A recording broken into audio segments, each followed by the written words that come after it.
আল্লাহ ফারিস্তাদের বলবে, দেখ আমার বান্দাকে টাকা দিয়েছিলাম, গাড়ি দিয়েছিলাম, বাড়ি দিয়েছিলাম, যৌবন দিয়েছিলাম, তাকত দিয়েছিলাম, আমার বান্দিকে রূপ দিয়েছিলাম, সৌন্দর্য করেছিলাম, সব থাকার পরও বান্দা বান্দি ওই কাজে পা বাড়াইনি যে কাজে আমি নারাজ ছিলাম। ফারিস্তাদের দেখিয়ে দেখিয়ে আল্লাহ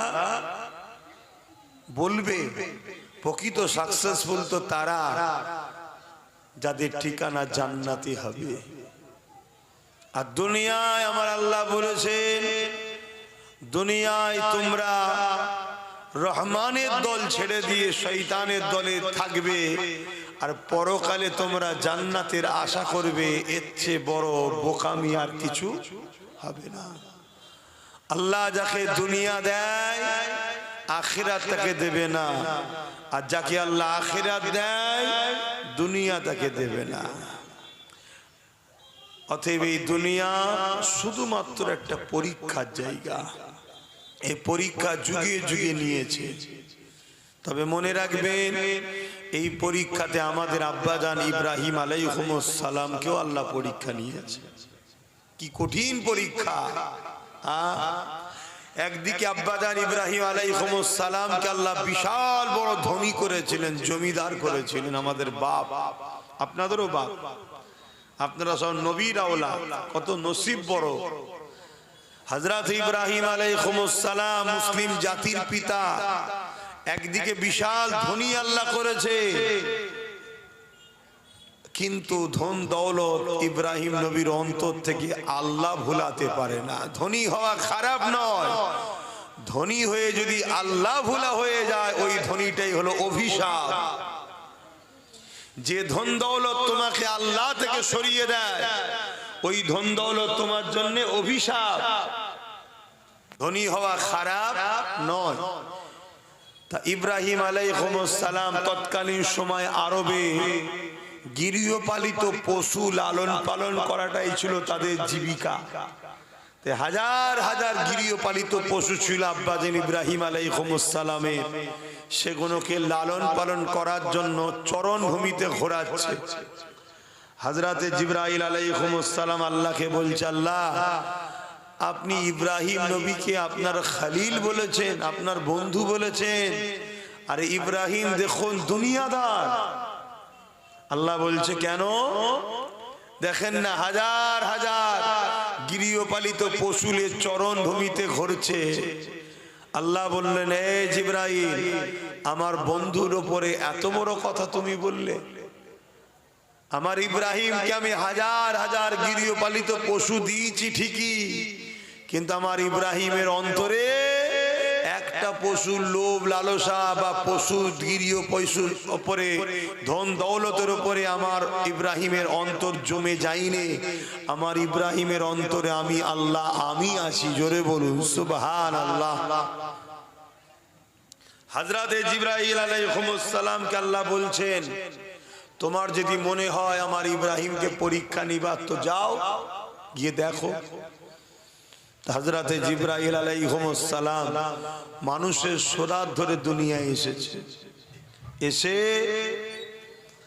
ইব্রাহিম নবীর বাড়ির সামনে দিয়ে যাচ্ছে আর জবানে বলেছে আল্লাহু আকবার। ইব্রাহিম নবী ঘরে ছিলেন, ছুটে বাহির হয়ে এসে বলছে, কে আমার আল্লাহকে ডাকলেন? জিবরাইল আলাইহিস সালাম তখন মানুষের সোরাতে, তিনি তখন বললেন, কেন আমি ডেকেছি, আরো একবার ডাকেন। হযরতে জিবরাইল আলাইহিস সালাম বলেন, আপনার কথা দিয়ে আমি কেন ডাকবো? আমার যখন মর্জি যাবে আবার তখন ডাকবো। হযরত ইব্রাহিম আলাইহিস সালাম বলে, আপনি যদি আমার মালিক রব আল্লাহকে ডাকেন, আমি ইব্রাহিম, আমার অনেক গৃহপালিত পশু আছে, একবার যদি আমার আল্লাহর নাম নেন, আমি আমার গৃহপালিত পশুগুলো থেকে অর্ধেক পশু আপনাকে দিয়ে দেব। আমাদের আব্বা কত আল্লাহর প্রেমিক ছিল দেখে, আর আল্লাহ পরীক্ষা নিচ্ছে। একদিকে দিয়েছে, আবার জিবরাইল পাঠিয়ে পরীক্ষা নিচ্ছে। একটা নাম শোনার জন্য, আল্লাহর নাম শোনার জন্য দিচ্ছি। আর আমাদের যুবকরা ইব্রাহিম নবীর সন্তান, এখন আমরা কোরআনের মাহফিল, আল্লাহর আলোচনার মাহফিল থেকে ছুটে পালাচ্ছি। আর ওইদিকে শয়তানের দল বসে আছে, ডাকছে আয়, খেলায় আয়, মেলায় আয়, যাত্রায় আয়, ফাংশনে আয়। যুবক, দুটোর মধ্যে একটা, দুনিয়া চাও মজা করে লাও, আর যদি বলো জান্নাত চাই, দুনিয়ায় একটু ধৈর্য ধরো, দেখো কোনটা করবে। আর যদি দুনিয়া চাই তো দুনিয়ার মতো দুনিয়া লাও, একদম মজা করে লাও, আদানি আম্বানির মতো ঝেড়ে ঝুড়ে কোটি কোটি টাকার মালিক হয়ে ফুর্তি আনন্দ করো। কথা শুনছেন তো নাকি? তাতে এতিমের, গরিবের, বিধবার, দেশের কারো বাদ দিওনি, যার পরও খেয়ে যাও। আর আমাদের ছেলেগুলো তো না দুনিয়াও পাচ্ছে না আখিরাত পাচ্ছে। কি সব হতে পেরেছে নাকি আরবপতি? দুনিয়াও যাচ্ছে, আখিরাতও যাচ্ছে। মনকে স্থির করো, দুনিয়া যদি চাও আখিরাত পাবে না, আর আখিরাত যদি চাও দুনিয়া একটু ধৈর্য ধরো। আব্বা জান ইব্রাহিম আলাইহিস সালামের কথা শুনে জিবরাইল আল্লাহু আকবার বললেন। আব্বা ঘর থেকে গিয়ে তার যেখানে ছিল গৃহপালিত পশু, সেখান থেকে নিয়ে এসে হাজার হাজার পশু হযরতে জিবরাইল সাল্লামকে দিয়ে দিলেন। জোরে বলুন সুবহানাল্লাহ। হযরতে জিবরাইল আলাইহিস সালাম এই পশুগুলোকে নিয়ে তিনি রওনা দিতে লেগেছে। এমন সময় ইব্রাহিম আলাইহিস সালাম আবার বলে উঠলেন, এ আল্লাহ পাকের বান্দারে, আরো একবার আমার আল্লাহর নাম লাও। ইব্রাহিম আলাইহিস সালামের কথা শুনে হযরতে জিবরাইল আলাইহিস সালাম বলতে লেগেছে, এবারে কি দেবেন? ওই সময় ইব্রাহিম সাল্লাম বলতে লেগেছে, বাকি যে অর্ধেক গৃহপালিত পশু রয়ে গেছে আমার আল্লাহ আমাকে ভালোবেসে দিয়েছে, কিন্তু এগুলোর উপরে আমার কোনো টান নাই। অবালা পশু না খাওয়ালে গুনাহ হবে, তাই চরণভূমিতে নিয়ে যেতে হয়। এগুলো যদি না থাকে আরো বেশি বেশি আমার আল্লাহর ইবাদত করতে পারবো। আর আমরা তখন টাকা গোনাতেই ব্যস্ত। হ্যাঁ, আমার নওজওয়ানেরা, হযরত ইব্রাহিম আলাইহিস সালাম মনে মনে অবাক হয়ে যাচ্ছে, কাকে আমি দুনিয়াদার বলেছিলাম, এ তো আল্লাহ পাকের প্রকৃত দিওয়ানা, আল্লাহ পাকের প্রকৃত মাহবুব। তাই হযরত জিবরাইল আলাইহিস সালাম আবার আল্লাহু আকবার বললেন। বাকি যে অর্ধেক গৃহপালিত পশু ছিল সম্পূর্ণ নিয়ে এসে হযরত জিবরাইল আলাইহিস সালামের হাতে দিয়ে দেয়। কি মোহাব্বত দেখে! কিন্তু এটা পরীক্ষা অপর দিকে। তাহলে বাপকে পরীক্ষা নিয়েছে, ছেলেদের পরীক্ষা নেবে না? আল্লাহ কোরআনের মধ্যে বলছে, তোমরা কি মনে করো যে একটা বান্দা পরীক্ষা ছাড়া জান্নাত চলে যাবে? কিন্তু শুকরিয়া আদায় করো যে আমাদেরকে আল্লাহ হালকা হালকা পরীক্ষা নিচ্ছে। এই পরীক্ষা দিয়ে আমরা ফেল হয়ে যাচ্ছি। যে পরীক্ষা সাহাবাদের নিয়েছে, ওই পরীক্ষা যদি আমাদের নিত কি হতো?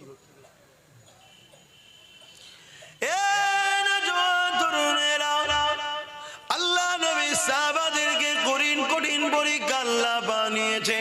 সেই সাহাবাদের মধ্যে থেকে এক সাহাবীর নাম বলি, হযরতে খাব্বাব রাদিয়াল্লাহু তাআলা। আমার নবীকে নবী বলে, আল্লাহকে আল্লাহ বলে ঈমানের নূরের কালেমা পড়ে নিয়েছে। এই কালেমা পড়ে নেওয়ার খবরটা আল্লাহ পাক জালিমদের কানে পৌঁছে দিয়েছে। জালিমরা এবারে খাব্বাবকে ডেকেছে। হযরতে খাব্বাবকে জিজ্ঞাসা করে, এ খাব্বাব রে, শুনলাম নাকি মুহাম্মদ রাসূলুল্লাহ দলে চলে গেছো। হযরতে খাব্বাব চিন্তা করতে লেগেছে, আমি যদি সত্য কথা বলে দিই এই জালিমরা আমাকে জানে মেরে দিতে পারে, আর মিথ্যা কথা যদি বলি আমার আল্লাহ পাক নারাজ হয়ে যাবে। আমি খাব্বাব আমার জান দিয়াকে পছন্দ করি। অনেক সম্মানিত করব, অনেক পদ দেব, অনেক অর্থ দেব। এ যুবক মন দিয়ে শুনবেন, কারণ আজকের দিন এই ঘটনা তোমার আমার সঙ্গে ঘটতে শুরু হয়েছে। সেদিনও দুটো দল ছিল, একটা রহমানের, একটা শয়তানের। রহমানের দলে আমার রাসূল পাক সাল্লাল্লাহু আলাইহি ওয়াসাল্লাম, জোরে বলুন সুবহানাল্লাহ। আর নবী পাকের কথাই সাহাবারা এসেছে। নবী কি বলছিলেন? ইনসাফের কথা, ইনসানিয়াতের কথা, মানবতার কথা, গরিবের অধিকারের কথা, দুঃখীদের কথা, এতিমের অধিকারের কথা, বিধবার কথা। সন্ত্রাসকে বন্ধ করো, জুলুমকে বন্ধ করো, অত্যাচার বন্ধ করো, এটা আমার রাসূল মেসেজ দিচ্ছিলেন। আর আবু জেল, উতবা, সাইবা, শয়তানের লোকেরা কি করছিল? তারা গরিবদেরকে লুটতো, জুলুম করত, খুন করত, নারীদেরকে বাজারে নিয়ে বিক্রি করত, বাচ্চা বাচ্চা কন্যা সন্তানকে জ্যান্ত পুঁতে দিত। তারা এমন করে সমাজে গরিব ঘরের ছেলেদের গলায় কোমরে বেল্ট লাগিয়ে বাজারে নিয়ে যে নিলামে তুলে বিক্রি করত। বলো আজকেও আবু জেল আছে না নাই? কথা বলো। আজকের জালিমরা এরকম করছে না করে নে? হালকা হলেও করছে না করে নে? অ্যাকচুয়ালি এনআরসিটা কি? এনআরসিটা হলো এই লেবার, গরিব লেবারকে গোলাম বানানো।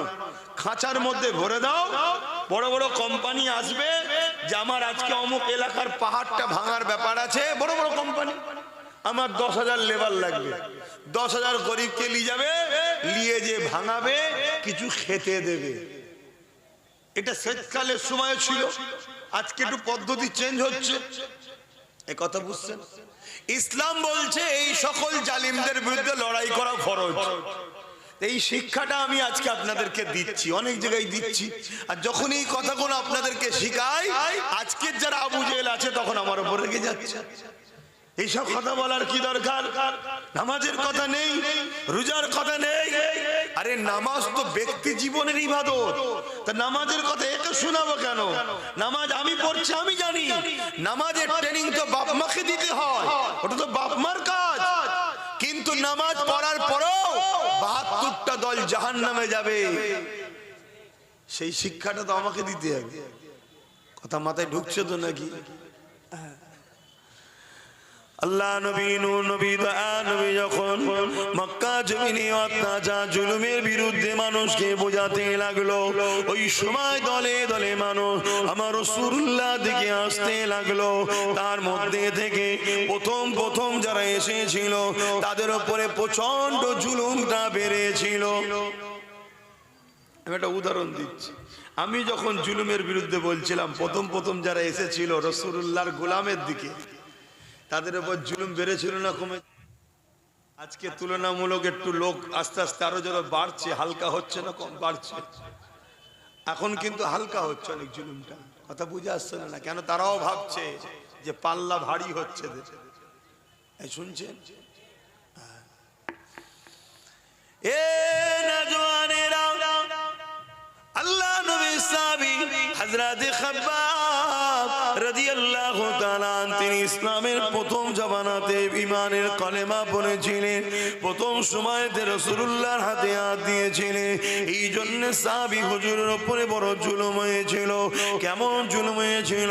আল্লাহ নবী সাহাবীকে নিয়ে গিয়ে আগুন তৈরি করেছে। মন দিয়ে শোনো যুবক, আগুন তৈরি করেছে। ওই আগুনের উপরে বসিয়ে দিয়ে আল্লাহ নবী সাহাবীকে বলতে লেগেছে, আল্লাহ ছেড়ে দাও, নবী ছেড়ে দাও।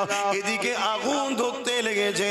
ওই আগুনে সাহাবী হুজুরে কোমরের গোশতখানা পুড়তে শুরু করেছে।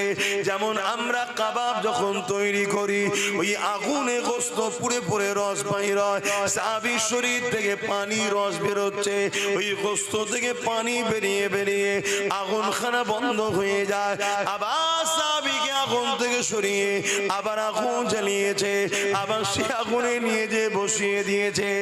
এ যুবক, আল্লাহ পাওয়া তোটা সহজ নয় গো, রাসূল পাওয়া তোটা সহজ নয় গো, আল্লাহর প্রেমিক হওয়া তোটা সহজ নয় গো। আল্লাহ তার প্রেমিকদেরকে পরীক্ষা নেবে গো। আল্লাহ তার প্রেমিকদেরকে পরীক্ষা নিয়েছে, সেই নিদর্শন আল্লাহ দুনিয়াকে দেখিয়ে দিয়েছে।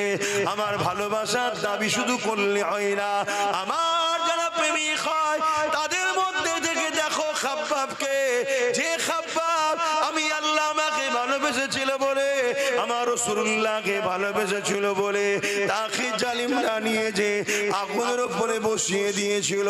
ওই আগুনের কষ্ট পড়তে পড়তে পড়তে বারবার আগুন বন্ধ হয়ে যায়, আবার আগুন ধরায়, আবার বসানো হয়, আর বারবার বলা হয়, এ খাব্বাব, আল্লাহ রাসূলকে ছেড়ে দাও। এ দুনিয়ার মানুষেরা শোনো, আমার প্রেমিক যারা হয় তারা কখনো আমি আল্লাহ রাসূলকে ছাড়ে না। হযরতে খাব্বাব প্রমাণ দিয়ে দিয়েছে, তিনার কোমরের গোশত পুড়ে পুড়ে পুড়ে পুড়ে পুরো কোমরটা প্লেন হয়ে গেছে, হাড় বেরিয়ে পড়েছে, তথাপিও তিনি আল্লাহ ও রাসূলকে ছাড়ে রে। আরো জোরে বলুন সুবহান।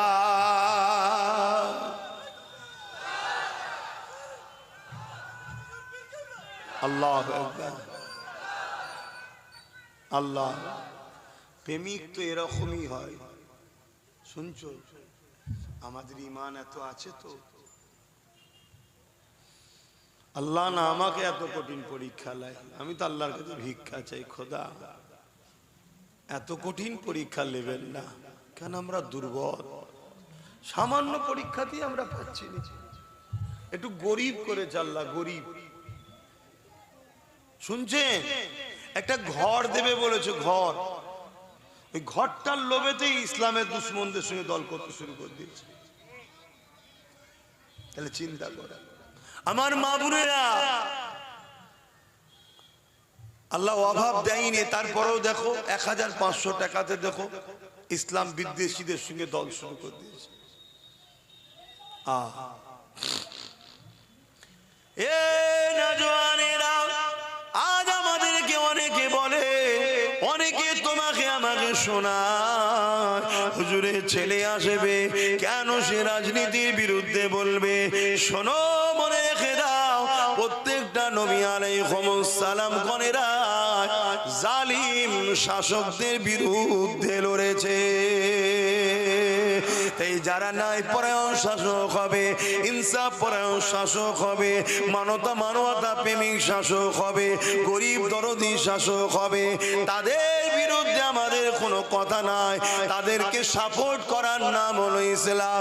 কিন্তু কোন শাসক যদি ক্ষমতার জোর দেখিয়ে মানুষকে শোষণ করে, কোন শাসক যদি ক্ষমতার জোর দেখিয়ে মানুষের নামে মিথ্যা মিথ্যা মামলা দেয়, কোন শাসক যদি ক্ষমতার জোর দেখিয়ে কারো ধর্মের স্থানকে ভাঙতে চায়, কোন শাসক যদি ক্ষমতার জোর দেখিয়ে মানুষকে কৃতদাস গোলাম বানাতে যায়, এই শাসকটা হলো আজকে দিনের ফেরাউন, সেই শাসকটা হলো আজকে দিনের নমরুদ, সেই শাসকটা হলো আজকে দিনের এজিদ, সেই শাসকটা হলো আজকে দিনের আবু জেহেল।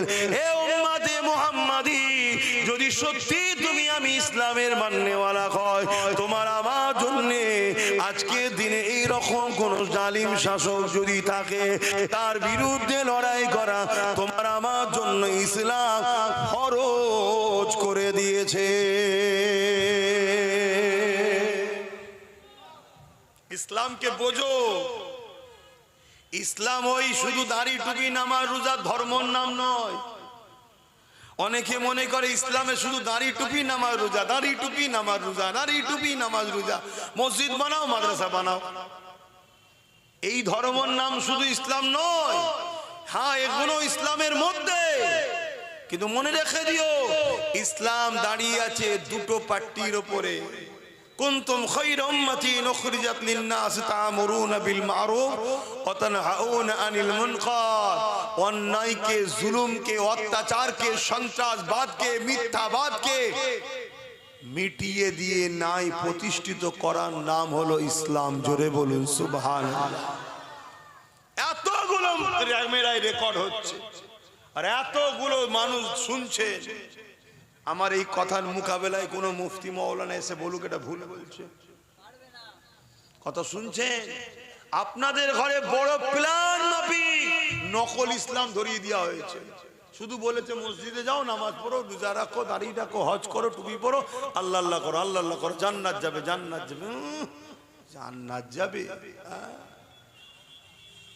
আল্লাহর জমিনের উপরে নাইকে প্রতিষ্ঠিত করার জন্য নবীরা শহীদ হয়েছে। বনি ইসরাইল কওমে ৭০,০০০ কম বেশি নবী আল্লাহ দিয়েছিল। জুলুমের বিরুদ্ধে বলার জন্য নবীদেরকে সেই জালিমরা শহীদ করে দিয়েছে। আর তুমি আমি ঠান্ডায় কম্বল মুড়ি দিয়ে তসবিহ পরে জান্নাত চলে যাও মনে করছো নাকি? হ্যাঁ, আমার অজে অসুবিধা হচ্ছে, বোঝো বাপ। কেন? জুলুম যখন ভয়ানক হবে তখন তোমার মসজিদ নিরাপদে আর থাকবে না, মাদ্রাসা নিরাপদে আর থাকবে না, তোমার খানকা আমার দরবার নিরাপদে, তোমার ঘরের মেয়ে, তোমার বোন, তোমার মা আর নিরাপদে থাকবে না। জুলুমকে মিটাবার নাম হলো ইসলাম। আমি তো ইতিহাস তোমাকে শোনাচ্ছি, দেখো হাদিস, তারিখে হাদিস। আল্লাহ নবীর উপরে মক্কার জালিমরা, এ যুবকেরা তরুণেরা কত অত্যাচার করেছিল। আল্লাহ নবীর দান্দা মোবারককে শহীদ পর্যন্ত করে দিয়েছে। আমার রাসূলুল্লাহকে জালিম মুশরিক কাফের বেঈমান নিষ্ঠুর পাষাণেরা আমার নবী পাককে তায়েফের জমিনে মেরে রক্তাক্ত করে অজ্ঞান করে দিয়েছিল। এ নবীর উম্মত উম্মতিরা, আল্লাহ নবীর পক্ষে থাকবে বলবে, নায়ের পক্ষে থাকবে বলবে, বাধা হবে না, জুলুম হবে না। কেমন তুমি তাহলে পক্ষে রয়েছো? কেমন তুমি তাহলে নায়ের পক্ষে রয়েছো? আমার আল্লাহ তোমাকে পরীক্ষা নেবে, যেমন বেলাল হুজুরকে পরীক্ষা নিয়েছিল। হযরতে বেলাল গোপনে গোপনে গোপনে গোপনে আমার রাসূলুল্লাহর কাছে এসে ইমানে নূরের কালেমা পড়ে ইসলাম কবুল করে, আল্লাহ নবীর পক্ষে চলে যায়। বেলালের অন্তরে ঈমান রয়েছে, দুনিয়ার কেউ জানে না। বেলালের দুনিয়ার মনিব ছিল উমাইয়া। তখন মানুষ কিনা বেচা হতো, আল্লাহ নবী তো এই দাসত্ব প্রথাকে বন্ধ করে দিয়েছে। এ যুবকেরা তরুণেরা, উমাইয়া কানে এমন করে আল্লাহ বেলালের খবর পৌঁছে দিল। বেলালের পরীক্ষা শুরু হয়ে গেল। বেলালকে উমাইয়া ডেকে জিজ্ঞাসা করতে লেগেছে, এ বেলাল, শুনলাম নাকি তুমি আমাদের দল ছেড়ে দিয়ে মুহাম্মদ রাসূলুল্লাহ দলে চলে গেছো।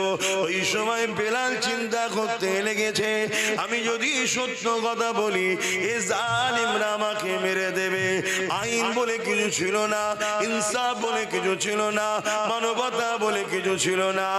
আজ তুমি আমি চুপ থাকার দরুন আজও তোমার আমার সমাজ থেকে আইন বলে আর কিছু নেই, মানবতা বলে আর কিছু নেই, ইনসাফ বলে আর কিছু নেই, বিচার বলে আর কিছু নেই। আইনের গলাতে শাসকের জুলুমের বেল্ট পরিয়ে দিয়ে তাকে গলা টিপে রেখে দেওয়া হয়েছে। এর জন্য দোষী তুমি আমি। কেন? চুপ থাকার জন্য অন্যায় মাথা ছাড়া দিয়ে দিয়েছে।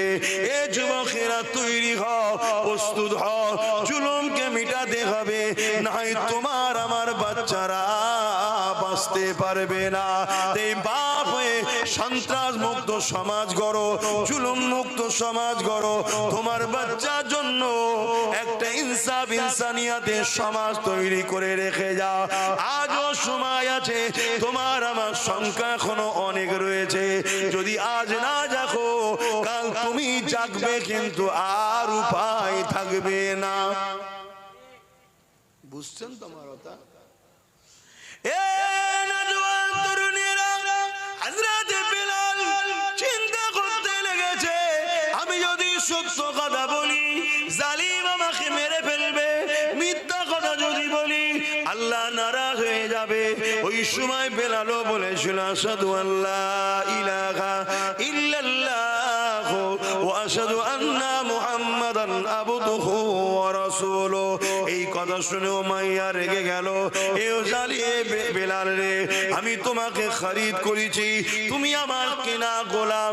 ক্ষমতা এখন আমাদের হাতে, যা খুশি তাই করতে পারি, তোমাকে মেরে ফেলতে পারি। বেলাল, কোনো বিচার তুমি পাবে না, কেউ বাধা দিবা থাকবে না। হযরতে বেলাল বলেছিলেন, আমাকে যিনি বানিয়েছে তিনি আমাকে আমাকে গরিব করে পরীক্ষা নিচ্ছে, আমাকে কৃতদাস করে পরীক্ষা নিচ্ছে। আর তোমাকেও যিনি বানিয়েছে, তোমাকে ক্ষমতা দিয়ে পরীক্ষা নিচ্ছে। তুমি সেই স্রষ্টাকে ভুলে গিয়ে জালিম হয়ে গেলে, সেই স্রষ্টাকে ভুলে গিয়ে অত্যাচারী হয়ে গেলে। আর আমি বেলাল গরিব হতে পারি, আমার মালিক আমার অন্তরে রয়েছে, আমার রসুল আমার অন্তরে রয়েছে। আমি বেলাল আল্লাহ রসুলের জন্য আল্লাহর পরীক্ষায় আস্তে আস্তে জীবন দিয়া পছন্দ করি। তথাপিও তোমাদের সঙ্গে গিয়ে শান্তি সাম্রাজ্য নিতে, তোমাদের সঙ্গে গিয়ে ধন দৌলত নিয়ে আরাম আয়েশের জিন্দেগি চাই না। কারণ এই দুনিয়া দুদিনের, আমি বেলাল আল্লাহ রসুলকে হৃদয়ে রেখেছি। দুনিয়ার কোনো ক্ষমতা নাই আমার হৃদয় থেকে আল্লাহ রসুলকে বার করে দিতে পারবে।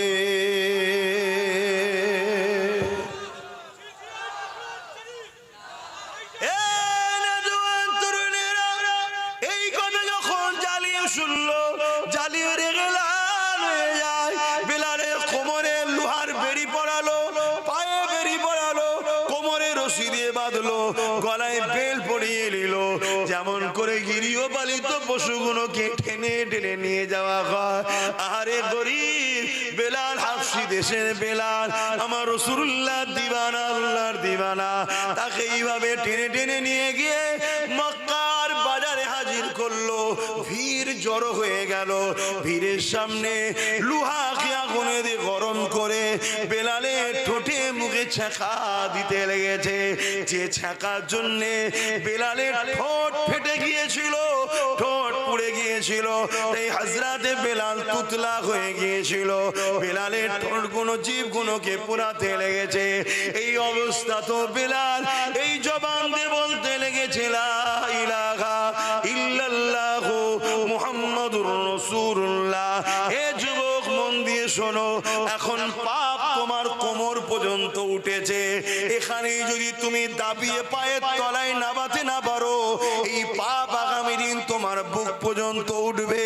এই পাপ আগামী দিন গলা পর্যন্ত উঠবে। একটা দিন আসবে এই জালিম শাসকরা তাদের প্রশাসন দিয়ে তোমাদের ঘরের কোরআনকে ব্যান করবে। এই জালিম শাসকরা একটা দিন আসবে প্রশাসন দিয়ে তোমাদের বাড়ির মেয়েদেরকে উঠিয়ে নিয়ে যাবে, বাজারে তাদেরকে নিলামে তোলা হবে। একটা দিন আসবে এই প্রশাসন দিয়ে এই জালিম শাসকরা তোমার আমাকে জোর করে বলবে, আল্লাহ ছেড়ে দে, নবী ছেড়ে দে। তুমি এখন ভাবছো তারা না হয় আমার মসজিদ নিচ্ছে, আমি আমার ঘরে নামাজ পড়ে লব। এদের লক্ষ্য তোমার মসজিদ মাদ্রাসা লিবা নয়, এদের লক্ষ্য হলো তোমাদেরকে মেরে দেওয়া, তোমাদেরকে শেষ করে দেওয়া। তার প্রথম পেহচানটাকে এরা মিটাতে লেগেছে, তারপরে তোমাদেরকে টার্গেট করবে। কারণ এরা জানে যতদিন তোমার আমার মধ্যে আল্লাহ রসুলের মহব্বত আছে, এদের অন্যায় সাম্রাজ্য টিকে থাকতে পারবে না। এরা যে ফেরাউনের মতো আজও খোদা হতে চাইছে, নমরুদের মতো আজও এরা খোদা হতে চাইছে। এরা গরিব, অসহায়, দুঃখী অন্য ধর্মের মানুষকে তো কৃতদাস দাসী বানিয়ে দিয়েছে, কিন্তু উম্মতে মুহাম্মাদি তোমাকে আমাকে কিন্তু কৃতদাস বানাতে পারেনি। তাই এরা যেমন করে হোক তোমাকে আমাকে মিটিয়ে দিবার চেষ্টা করছে। সেদিন বেলাল হুজুরের ওপরে মক্কার বাজারেতে নানা দিক দিয়ে অত্যাচার শুরু হয়েছে। কেউ ঢাপাথর ছুঁড়ে মারে, কেউ রড দিয়ে মারে, কেউ বেড়ি দিয়ে মারে, এমন করে চারিদিক থেকে বেলালকে মারে। আরে কেন মারিস রে? কি করেছে রে? বেলাল কি চুরি করেছে? না চুরি করেনি। খুন করেছে? না করেনি। কেন তাহলে মারিস? বেলালের অপরাধ কি? রেপ করেছে? না করেনি।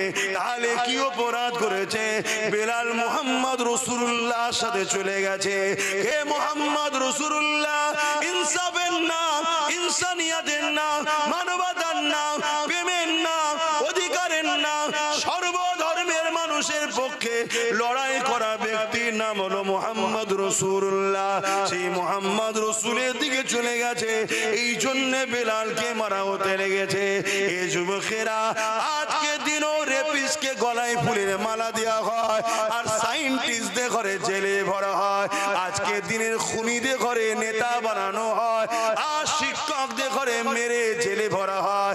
আজকে দিনও এই যুবকেরা তরুণেরা দেশদ্রোহীদের ঘরে ফুলের মালা দেওয়া হয়, আর দেশপ্রেমিকদের ঘরে আতঙ্কবাদী বলে জেলে ভরা হয়। হাওয়া কিন্তু বুঝতে হবে, হাওয়া যদি না বুঝতে পারো তাহলে কঠিন বিপদ যখন এসে যাবে তখন আর কিছু করা থাকবে না। তাই তোমাকে আমি উম্মতে মুহাম্মাদি হিসাবে তোমাদেরকে বুঝিয়ে দিয়ে যাই, পরিবর্তন হও, দিন থেকে শিক্ষা নাও, রাসূল থেকে শিক্ষা নাও, ইসলাম থেকে শিক্ষা নাও, যুগে যুগের ইতিহাস থেকে শিক্ষা নাও। হযরত বেলালের উপরে এত জুলুম হয়েছে, কিন্তু তথাপিও বেলাল আল্লাহ রাসূল ছেড়ে দেয়নি। আরো জোরে বলুন সুবহান।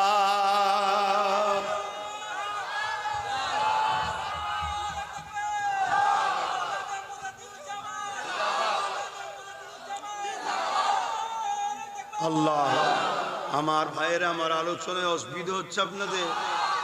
শুধু মনে হয় না এত সব রয়েছে, কেউ কিছু বলছে না। এই ছেলেটা যেখানেই আসে শুধু এসব কথা বলে, এসব কথা বলে, এসব কথা বলে।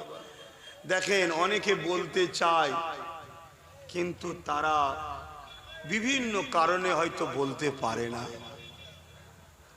কথা বুঝে আসছে?